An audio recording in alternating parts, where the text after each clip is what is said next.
তো হ্যালো বন্ধুরা, আমি আজকে আপনাদেরকে একটা লোটে মাছের রেসিপি শেয়ার করছি, আমি যেভাবে বাড়িতে রান্না করে থাকি।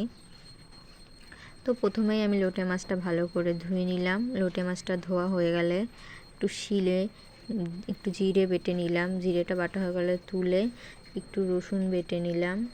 রসুনটাও বাটা হয়ে গেলে রসুনটাও তুলে নিলাম।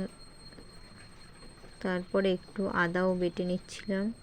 তো একটু আদাও বাটা কমপ্লিট হয়ে গেলে ওটা লঙ্কাও বেটে নিলাম।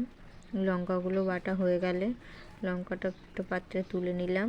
লঙ্কাটা তোলা হয়ে গেলে কড়াইতে লোটে মাছগুলো দিয়ে দিলাম। লোটে মাছগুলো দেওয়া হয়ে গেলে একটু জিরে, আদা, রসুন, লঙ্কা, পেঁয়াজ, একটু কাঁচা টমেটো, একটু হলুদ, একটু নুন আর একটু লঙ্কার গুঁড়ো দিয়ে দিলাম।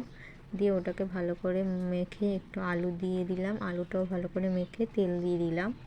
তেলটা দেওয়া হয়ে গেলে উনুনটা ধরিয়ে নিলাম। উনুনটা ধরানো হয়ে গেলে তারপরে যে লোটে মাছটা বসিয়ে রেখেছিলাম সেটাই কড়াইতে বসিয়ে দিলাম। কড়াইতে বসানো হয়ে গেলে তারপরে ফুটে উঠলে ওর ভিতরে একটু ধনেপাতা আর একটু গরম মশলার গুঁড়ি ছড়িয়ে দিয়ে তো নামিয়ে নিলাম।